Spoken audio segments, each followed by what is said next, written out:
তিন বন্ধু মহল্লার একটি দোকানের বেঞ্চে বসে আছে। সবুজ আর কামাল খুব উৎসাহ নিয়ে অন্যের নামে বদনাম করছে, আর মিজান চুপচাপ শুনছে। তার চেহারায় বিরক্তির ছাপ স্পষ্ট। আরে কামাল, শুনলি নাকি? ওই যে পাশের বাড়ির মতিম সাহেব, মানুষটা যে এত কিপটে আগে জানতাম না। কাল দেখলাম বাজার থেকে পচা মাছ কিনে নিয়ে যাচ্ছে।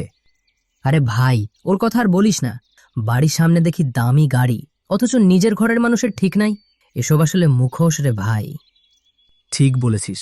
আর ওই যে করিমের ছেলেটা, সারাদিন তো দেখি ফোনের দিকে তাকিয়ে থাকে, নির্ঘাত কোনো আকাম কুকাম করে। মিজান আর সহ্য করতে পারছে না। সে মনে মনে ভাবল, এদের একটা শিক্ষা দেওয়া দরকার। আচ্ছা বন্ধু শোন, অনেক দিন হয়ে গেল আমরা তিন বন্ধু একসাথে বসে কোনো পার্টি করি না। চল আগামীকাল একটা স্পেশাল পার্টির আয়োজন করি। পার্টি? দারুণ আইডিয়া। তা পার্টিটা কে দিবে? তোর যখন শখ হয়েছে তুই দে। হ্যাঁ বন্ধু, মিজানই দিক।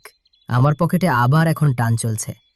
ঠিক বলেছিস বন্ধু মিজান, তুই খাওয়াবি কালকে। রাজি? ঠিক আছে রাজি।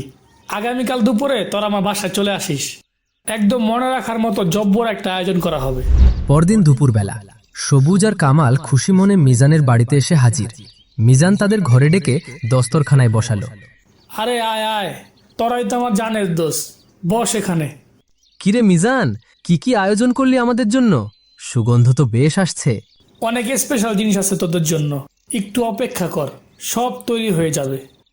বন্ধু, আমি একটু হাতটা ধুয়ে আসি। পেটে ক্ষুধা লেগেছে অনেক, আর তর সইছে না।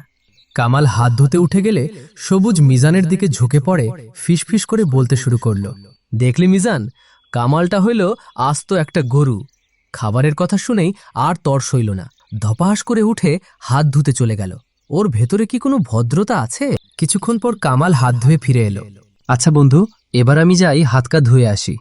দেখলি বন্ধু, সবুজ হইল আস্ত একটা ছাগল। সারাদিন শুধু ছাগলের মতো ব্যা ব্যা করে অন্যের বদনাম করে। এরকম অসভ্য বন্ধু নিয়ে চলাফেরা করাও মুশকিল। কিছুক্ষণ পর সবুজ হাত ধুয়ে ফিরে এলো। দুইজনই এখন খুব উত্তেজিত খাবারের জন্য। কই বন্ধু, এবার খাবার দে, খিদায় তো পেট চো চো করছে। হ্যাঁ বন্ধু, তাড়াতাড়ি দে, ক্ষুধা লেগেছে অনেক। ঠিক আছে। মিজান ভেতর থেকে দুটো ঢাকনা দেওয়া বাটি নিয়ে এলো। সবুজের সামনে দিল এক বাটি কাঁঠাল পাতা, আর কামালের সামনে দিল এক বাটি তাজা ঘাস। এ কি মিজান, তুই কি পাগল হয়ে গেছিস? এসব কি এনেছিস আমাদের সামনে? ঘাস আর কাঁঠাল পাতা কি মানুষে খায়? তুই কি আমাদের সাথে মশকরা করছিস? আমাদের কি তুই গরু ছাগল ভাবিস নাকি? আমি তো তোদের পছন্দের খাবারে এনেছি বন্ধু।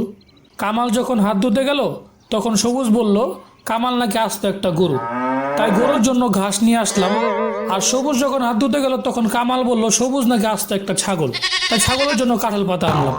সবুজ ও কামাল একে অপরের দিকে তাকিয়ে লজ্জায় মাথা নিচু করে ফেলে।